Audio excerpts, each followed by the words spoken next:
پیارے دوستو، اگر آپ تاریخ عالم پر نظر دوڑائے تو آپ کو معلوم ہو جائے گا کہ قوموں کے زوال کا ایک ہی سبب تھا، یعنی اللہ کے نافرمانی میں مبتلا ہو جانا اور اپنے وقت کے پیغمبروں کو جھٹلانا۔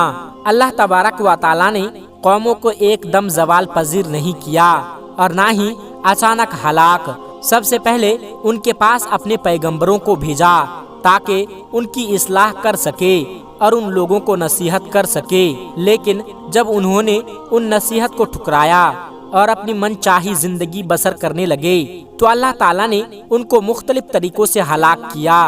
دوستو، اللہ تبارک و تعالیٰ نے ان کی ہدایت کے لیے دنیا میں اب تک کم و بیش 1,24,000 انبیاء کرام اور رسول بھیجے ہیں، جس کے ذریعے انسانیت کو اس بنیادی حقیقت کی یاد دہانی کرائی گئی ہے کہ انسان اس دنیا میں ایک محدود مدت کے لیے آیا ہے، جہاں اسے آزمایا جائے گا، جہاں اسے اس دنیا کے بعد اور دنیا ہے جس میں اسے ہمیشہ قیام کرنا ہے، اور روز قیامت اس دنیا کی سزا اور جزا کے فیصلے کا دن ہے۔ قیامت کے دن ہر ذی روح کو اللہ تبارک و تعالیٰ کے حضور پیش ہونا پڑے گا، اور دنیا میں ان کے جو اعمال تھے، چاہے وہ اچھے ہوں یا برے، ان کے مطابق اس کے مستقبل کا فیصلہ ہوگا۔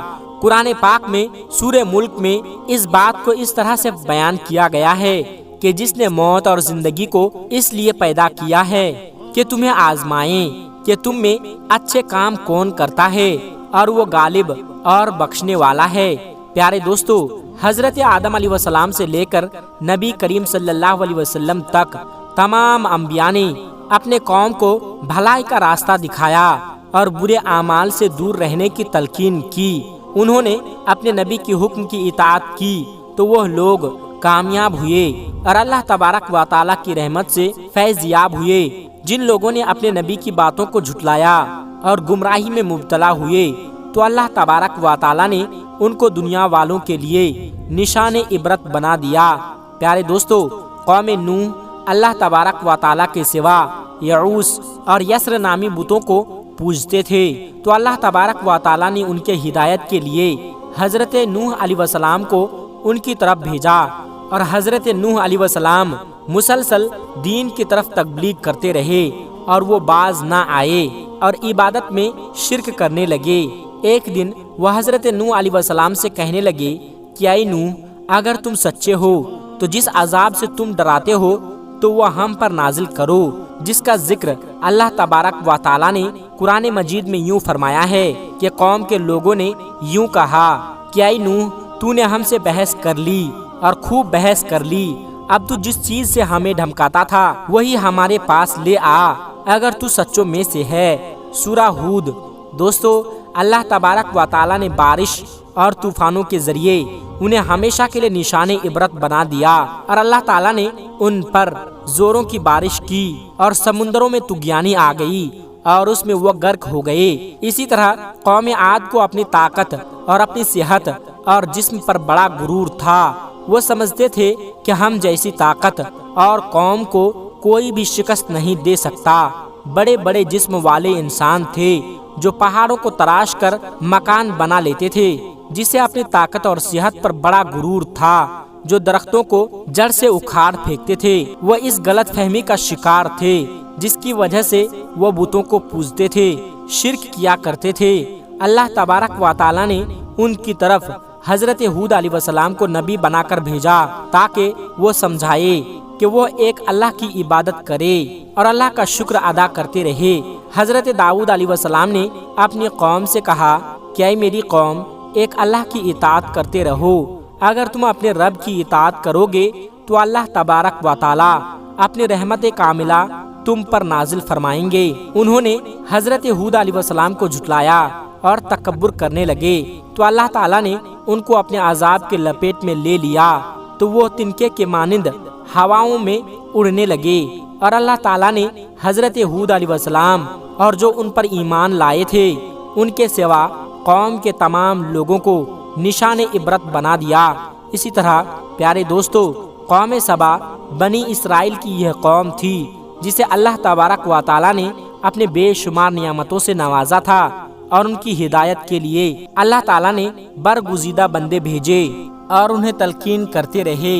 وہ اللہ کی بے شمار نعمتوں کا شکر ادا کرنے کے بجائے ناشکری کرنے لگے تو اللہ تعالیٰ نے ان پر عذاب نازل کیا، اور وہ باغات جس میں مختلف انواع و اقسام کی نعمتیں تھیں وہ جھاڑیوں میں تبدیل ہو گئی، جس کا ذکر رب کائنات نے قرآن مجید میں یوں فرمایا، لیکن انہوں نے روح گردانی کی تو ہم نے ان پر زوروں کا سیلاب کا پانی بھیج دیا، اور ہم نے ان کے ہرے بھرے باغوں کے بدلے 2 ایسے باغ بنا دیے جو بد مزہ میووں والے اور با کثرت جھاڑیوں والے اور بیڑیوں کے درخت والے تھے۔ سورہ سبا۔ پیارے دوستو، یہ سزا ان کو اللہ تبارک و تعالیٰ کی نعمتوں کی ناشکری کی وجہ سے ملی، جس کا ذکر رب کائنات نے قرآن مجید میں یوں فرمایا کہ ہم نے ان کی ناشکری کا بدلہ انہیں دیا، ہم ایسی سخت سزا بڑے بڑے ناشکروں کو دیتے ہیں۔ سورہ سبا۔ پیارے دوستو، اسی طرح اہل مدین کاروباری معاملات میں ناپ تول میں کمی کیا کرتے تھے، اچھا مال دکھا کر دوسرا مال دیتے تھے، اور کاروباری معاملات میں چوری کیا کرتے تھے، اور زمین میں فساد پھیلاتے تھے، اور عبادات میں شرک کیا کرتے تھے۔ تو ان کی ہدایت کے لیے اللہ تبارک و تعالیٰ نے حضرت شعیب علیہ السلام کو بھیجا۔ حضرت شعیب علیہ السلام نے انہیں ایک اللہ کی عبادت کی دعوت دی اور انہیں ناپ تول میں کمی کرنے سے منع فرمایا اور معاملات میں انصاف کرنے کا حکم دیا، جس کا ذکر اللہ تبارک و تعالیٰ نے قرآن پاک میں یوں فرمایا کہ اے میری قوم، ناپ تول میں انصاف کے ساتھ پوری کیا کرو، لوگوں کو ان کی چیزیں کم نہ دیا کرو، اور زمین میں فساد اور خرابی نہ مچاؤ۔ سورہ ہود۔ پیارے دوستو، اسی طرح قوم لوط نے بے حیائی کا ایک نیا کام شروع کر رکھا تھا جو ان سے پہلے کسی انسان نے نہیں کیا تھا، یعنی انہوں نے اپنی نفسانی خواہشات مردوں سے پوری کرنا شروع کر دی اور اپنی جائز خواہش عورتوں کے ذریعے سے پوری کرنے سے اجتناب کرنے لگے، حالانکہ اللہ تبارک و تعالیٰ نے مردوں کے لیے جنسی خواہشات پوری کرنے کے لیے عورتیں پیدا کی ہے۔ حضرت لوط علیہ السلام نے انہیں اللہ وحدہ لا شریک کی عبادت کی دعوت دی اور انہیں حرام کاموں سے اور فحاشی کے قبیح افعال سے منع فرمایا، لیکن ان کی گمراہی اور سرکشی میں اضافہ ہوتا گیا، وہ کفر اور گناہوں میں بدستور ملوث رہے۔ تب اللہ تبارک و تعالیٰ نے ان پر وہ عذاب نازل فرمایا جو ان کے وہم و گمان میں بھی نہیں آ سکتا تھا۔ اللہ تبارک و تعالیٰ نے انہیں دنیا والوں کے لیے عبرت بنا دیا، جس سے دنیا کے لوگوں کو نصیحت ہو۔ اسی وجہ سے اللہ تبارک و تعالیٰ نے قرآن مجید میں متعدد مقامات پر ان کا واقعہ بیان کیا، چنانچہ سورہ اعراف میں ارشاد ہے، اور اسی طرح جب ہم نے لوط کو پیغمبر بنا کر بھیجا تو اس وقت انہوں نے اپنی قوم سے کہا کہ تم ایسی بے حیائی کا کام کیوں کرتے ہو کہ تم سے پہلے اہل عالم میں سے کسی نے اس طرح کا کام نہیں کیا، یعنی خواہش نفسانی پوری کرنے کے لیے عورتوں کو چھوڑ کر مردوں کے ساتھ شہوت زانی کرتے ہو۔ حقیقت یہ ہے کہ تم لوگ حد سے نکل جانے والے ہو، اور ان کی قوم سے اس کے سوا کوئی جواب نہ بن پڑا کہ وہ بولے لوط اور ان کے گھر والوں کو اپنے گاؤں سے نکال دو کہ یہ لوگ پاک بننا چاہتے ہیں۔ پھر ہم نے ان کو اور ان کے گھر والوں کو بچا لیا، مگر ان کی بیوی نہ بچی کہ وہ پیچھے رہنے والوں میں تھی، اور ہم نے ان پر پتھروں کا مہ برسایا، سو دیکھ لو کہ گناہ گاروں کا انجام کیسا ہوا۔ سورہ اعراف آیت نمبر 80۔ اور اسی طرح اللہ تبارک و تعالیٰ نے سورہ ہود میں ان کا واقعہ یوں بیان کیا ہے، اور ہمارے فرشتے ابراہیم کے پاس بشارت لے کر آئے تو سلام کہا، انہوں نے بھی جواب میں سلام کہا۔ ابھی تھوڑی دیر ہی ہوئی تھی کہ ابراہیم ایک بھنا ہوا بچڑا لے آئے، جب دیکھا کہ ان کے ہاتھ کھانے کی طرف نہیں جاتے، یعنی وہ کھانا نہیں کھاتے، تو ان کو اجنبی سمجھ کر دل میں خوف محسوس کیا۔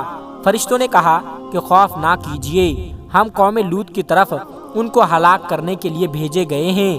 اور ابراہیم کی بیوی جو پاس کھڑی تھی وہ ہنس پڑی، تو ہم نے ان کو اسحاق کی اور اسحاق کے بعد یعقوب کی خوشخبری دی، اس نے کہا ہائے میری کم بختی، میرے بچے ہوگا، میں تو بوڑھیا ہو گئی ہوں اور یہ میرے میاں بھی بوڑھے ہو چکے ہیں، یہ تو بڑی عجیب بات ہے۔ انہوں نے کہا کیا تم اللہ کی قدرت پر تعجب کرتی ہو؟ اے اہل بیت، تم پر اللہ کی رحمت اور اس کی برکتیں ہیں، وہ سزا اور تعریف اور بزرگوار ہیں۔ جب ابراہیم علیہ السلام سے خوف جاتا رہا اور ان کو خوشخبری مل گئی تو قوم لوط کے بارے میں لگے ہم سے بحث کرنے۔ بے شک ابراہیم بڑے تحمل والے، نرم دل اور رجوع کرنے والے تھے۔ اے ابراہیم، اس بات کو جانے دو، تمہارے پروردگار کا حکم آ پہنچا ہے اور ان لوگوں پر عذاب آنے والا ہے جو کبھی ٹلنے کا نہیں۔ اور جب ہمارے فرشتے لوط کے پاس آئے تو وہ ان کے آنے سے گمنام اور تنگ دل ہوئے اور کہنے لگے آج کا دن بڑی مشکل کا دن ہے۔ اور لوط کی قوم کے لوگ ان کے پاس بے تحاشا دوڑتے ہوئے آئے اور یہ لوگ پہلے ہی سے برا فعل کیا کرتے تھے۔ لوط نے کہا کیا اے قوم، یہ جو میری قوم کی لڑکیاں ہیں یہ تمہارے لیے جائز اور پاک ہیں، تو اللہ سے ڈرو اور میرے مہمانوں کے بارے میں میری آبرو ضائع نہ کرو۔ کیا تم میں کوئی بھی شائستہ آدمی نہیں؟ وہ بولے تم کو معلوم ہے کہ ہمیں تمہاری قوم کی بیٹیوں کی کوئی حاجت نہیں اور جو ہماری غرض ہے اسے تم خوب جانتے ہو۔ لوط نے کہا کیا اے کاش مجھ میں تمہارے مقابلے کی طاقت ہوتی یا میں کسی مضبوط قلعے میں پناہ پکڑ سکتا۔ فرشتوں نے کہا اے لوط، ہم تمہارے پروردگار کے فرشتے ہیں، یہ لوگ ہرگز تم تک نہیں پہنچ سکیں گے۔ تم کچھ رات رہے اپنے گھر والوں کو لے کر چل دو اور تم میں سے کوئی شخص پیچھے پھر کر نہ دیکھے مگر تمہاری بیوی، جو آفت ان پر پڑنے والی ہے وہی اس پر بھی پڑے گی۔ ان کے عذاب کے وعدے کا وقت صبح ہے، اور کیا صبح کچھ دور ہے؟ تو جب ہمارا حکم آیا ہم نے اس بستی کو الٹ کر نیچے اوپر کر دیا اور ان پر پتھر کی تہ یعنی پے در پے کنکریاں برسائیں جن پر تمہارے پروردگار کے ہاں نشان کیے گئے تھے، اور وہ بستی ان ظالموں سے کچھ دور نہیں۔ سورہ ہود آیت نمبر 69۔ تو پیارے دوستو، یہ تھی آج کی ویڈیو۔ آج کی ویڈیو میں بس اتنا ہی، ملتے ہیں ایک پھر نئی ویڈیو کے ساتھ۔ تب تک آپ اپنا اور اپنوں کا بہت زیادہ خیال رکھیے گا۔ السلام علیکم ورحمۃ اللہ وبرکاتہ۔